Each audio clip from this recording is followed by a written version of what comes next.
Good morning student. बेटे आज हम लोग डिस्कस करेंगे हमारा बजट का जो चैप्टर चल रहा है बेटे उसको कंटिन्यू करते हुए बेसिकली कंपोनेंट्स ऑफ बजट। देखो बेटे हमारा स्ट्रक्चर ऑफ बजट या कंपोनेंट ऑफ बजट में बेटा दो चीजें हैं, बजट रिसीव्ड और बजट एक्सपेंडिचर। देखो बेटे बजट रिसीव्स क्या होती हैं? The income which is receive from all the sources to the government. Government को जितने भी सोर्सेज से इनकम मिलती है उसको हम लोग कहते हैं बजट रिसीव। गवर्नमेंट जितने भी खर्चे करती है बेसिकली वो सारे क्या है? Budget expenditure. तो बेटा बजट रिसीव्स के अंदर दोनों तरह के एक्सपेंडिचर आएंगे, कैपिटल और रिवेन्यू रिसीव। ऐसे ही बेटा एक्सपेंडिचर में रिवेन्यू और कैपिटल एक्सपेंडिचर। यानी कि बजट रिसीव्स क्या है? Budget receives those receives in which government receives all the income from all type of sources, चाहे वो कैपिटल है चाहे वो रिवेन्यू है। इस वीडियो के अंदर बेटे हम लोग डिस्कस करेंगे हमारे बजट रिसीव्ट से रिलेटेड रिवेन्यू रिसीव्ट का टॉपिक। ठीक है बच्चों। और यहाँ पर बजट एक्सपेंडिचर क्या है? All type of terms the expenditure which is done by the government, चाहे वो रूटीन एक्सपेंडिचर है बच्चों और चाहे वो क्या है? Capital expenditure. आज की वीडियो के अंदर हम सिर्फ और सिर्फ रिवेन्यू रिसीप्ट को ही डिस्कस करेंगे। Revenue receipt, revenue money routine, ठीक है ना बेटे। इसके कारण ना तो रिवेन्यू रिसीप्ट जब गवर्नमेंट को मिलती है, these receipt do not create any liability of the government. जैसे बेटे हम लोग गवर्नमेंट को फॉर एग्जांपल टैक्स पे करते हैं। क्या पे करते हो बेटे? टैक्स। टैक्स एक कंपल्सरी पेमेंट है made by the people, made by the household professionals to the government. It's a unilateral transfer. We can't expect any service on the behalf of paying the tax. Tax के बदले में हम सरकार से कोई expectation नहीं कर सकते क्योंकि टैक्स जो है गवर्नमेंट के लिए क्या है? एक रेगुलर एक रेवेन्यू रिसिप्ट है। इसके कारण ना तो गवर्नमेंट की कोई लायबिलिटी क्रिएट होती है और ना ही इसको मिलने से गवर्नमेंट की कोई एसेट जनरेट होती है। तो revenue receives are those receives which does not affect asset and liability of the government. These receipts do not create any liability and do not any reduction in the asset of the government. This is known as revenue receipt. अब इसके constituents है revenue receipts के।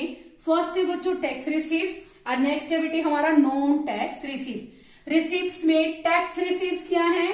It's a compulsory payment made by the professional, made by the household, made by the industrialist to the government. It's a unilateral transfer. ये क्या है बच्चों? Unilateral transfer है। There are so many examples for the type of tax. First one है बच्चों यहाँ पर हमारा डायरेक्ट और इनडायरेक्ट टैक्स। बच्चों देखो डायरेक्ट टैक्स क्या होता है? Which burden can not be transfer to the other person and that the people have to pay which it is imposed. जिस पर लगाया गया उसी व्यक्ति को उसको पे करना होता है। इसी को ही बेटे हम लोग क्या कहते हैं? Direct tax. प्रत्यक्ष कर वो कर होते हैं उसी व्यक्ति को पे करने होती हैं जिस पर लगाए जाते हैं। वो अपना बर्डन किसी दूसरे व्यक्ति पर ट्रांसफर नहीं कर सकता। Such like our income tax and wealth tax. Second है बच्चों हमारा इनडायरेक्ट टैक्स। इनडायरेक्ट टैक्स कौन सा टैक्स होता है? Which burden can be shifted to the other person such like your GST. तो बेटे इनडायरेक्ट टैक्स का एग्जांपल क्या है बच्चों? यहाँ पर GST, goods and service tax. GST बेटे बेसिकली गुड्स और सर्विस पर लगाया जाता है। इसका बर्डन बेटे जो हमारा शॉपकीपर है वो किस पर ट्रांसफर कर देता है? कंज्यूमर पर ट्रांसफर कर देता है। That's why it is known as indirect tax. अब हम बात करते हैं बच्चों प्रोग्रेसिव और रिग्रेसिव टैक्स की। देखो बेटे मैंने यहाँ पर एक रिग्रेसिव टैक्स का स्ट्रक्चर बनाया है। एक मैं आपको सेम यहाँ पर ये है बच्चों हमारे लिए टैक्स रेट, ये है इनकम और ये है पीपल, ओके और ये है अमाउंट। सबसे पहले मैं बात कर रही हूं आपके साथ रिग्रेसिव टैक्स की। Regressive tax is that tax at that amount of tax will remain the same whether income increases. Income के इंक्रीज होने से बच्चों जहां पर बेटे इनकम के इंक्रीज होने से टैक्स रेट क्या हो रही है बेटा? कम होगी ना। पहले देखो 10,000 इनकम है, ठीक है, तो टैक्स रेट क्वेश्चन में कितनी है? 20%। अमाउंट कितनी आई? 2,000।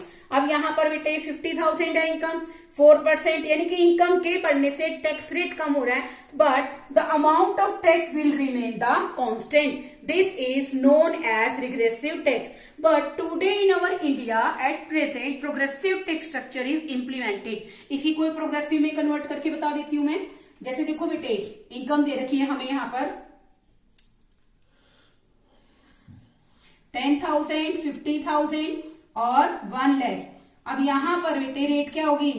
10%, 20%, 30%। तो अमाउंट बच्चों इस क्वेश्चन में आएगी हमारी बेसिकली कितनी आ गई बच्चों, 1000, 10,000 और ये आ गया बेटा 30,000।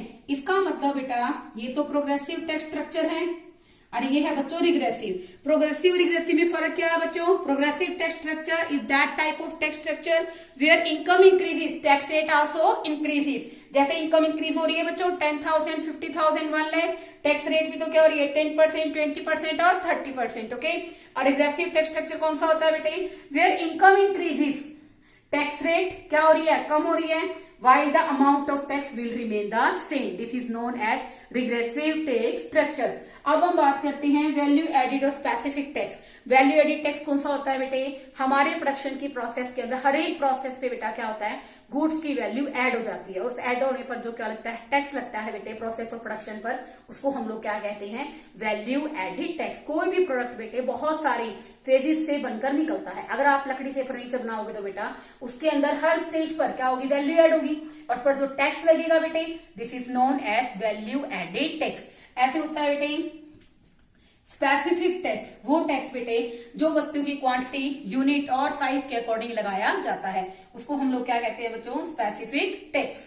ओके, अब हम बात करते हैं नॉन टैक्स रिसीव्स, यानी कि other than tax. Other than tax government को जो इनकम के सोर्स होते हैं बच्चों, उसको हम लोग क्या कहते हैं, नॉन टैक्स रिसीव्स। फीस क्या होती है बेटे, जैसे गवर्नमेंट क्या करती है, लैंड रजिस्ट्रेशन फीस करती है, लैंड रजिस्टर करेगी आपके नाम तो भी आपसे फीस लेगी। कोई घर में बच्चा जन्म लेगा तब भी birth registration fees, death registration fees भी, डेथ सर्टिफिकेट बनवाने के लिए। तो गवर्नमेंट बेटा बेसिकली ये कोई कमर्शियल पर्पस के लिए लेती, एडमिनिस्ट्रेशन सर्विसेज के लिए लेती है। तो बेटा this is known as fees and this is also the important source of government revenue. Next है बच्चों फाइन। फाइन किसको पे करना पड़ता है, लॉ ब्रेकर्स को। किसको पे करना पड़ता है, लॉ ब्रेकर्स को। I think in 12th class जो स्टूडेंट्स होती है उनकी एज लगभग 16 to 17 होती है। अगर आप व्हीकल चलाते हो, ठीक है ना, व्हीकल चलाते हो सिर्फ बैटरी वाली स्कूटी और साइकिल को छोड़कर, तो आप सब क्या हैं बच्चों, लॉ ब्रेकर्स हैं। क्योंकि जो कानून तोड़ेगा बेटे गवर्नमेंट उस पर क्या लगाती है, बेसिकली फाइनेंशियल पनिशमेंट लगाती है, फाइनेंशियल पनिशमेंट। लेकिन उसका फाइनेंशियल बर्डन तो बेटा आपके पेरेंट्स पर पड़ रहा है। तो बेटा बेसिकली फाइन्स का ऑब्जेक्टिव क्या है, लोगों को कानून की रिस्पेक्ट करना सिखाना है, ना कि इनकम को अर्न करना। लेकिन फिर भी बेटा ये भी गवर्नमेंट के लिए क्या है, एक तरह से नॉन टैक्स रिसीव्स है। अब बेटा देखो एस्टीट क्या होता है, विदाउट लीगल हायर, HEIR। क्या मतलब होता है विदाउट लीगल हायर, यानी कि बिना किसी वैधानिक उत्तराधिकारी के। अगर मान लो बेटा किसी व्यक्ति की डेथ हो जाती है, उसका कोई भी नॉमिनी नहीं है, कोई भी लीगल हायर नहीं है, तो उस केस के अंदर बेटे उसकी प्रॉपर्टी किसको ट्रांसफर हो जाएगी, अल्टीमेटली गवर्नमेंट को। तो बेटा ये गवर्नमेंट के लिए क्या है, सोर्स ऑफ रिवेन्यू। क्या है, सोर्स ऑफ रिवेन्यू है, source of revenue. Special assessment क्या होता है बेटे, गवर्नमेंट डिफरेंट टाइप के डेवलपमेंट प्रोग्राम्स कराती है। जैसे मान लो बेटे आपने कोई प्रॉपर्टी ले रखी है, वहां पर गवर्नमेंट ने क्या कर दिया, रोड बनवा दी। वहां पर बेटे गवर्नमेंट ने क्या बनवा दिया, क्रॉस करने के लिए ब्रिज बनवा दिए। वहां पर गवर्नमेंट ने बेसिकली क्या कर दिया, कुछ पार्क ओपन कर दिए हैं।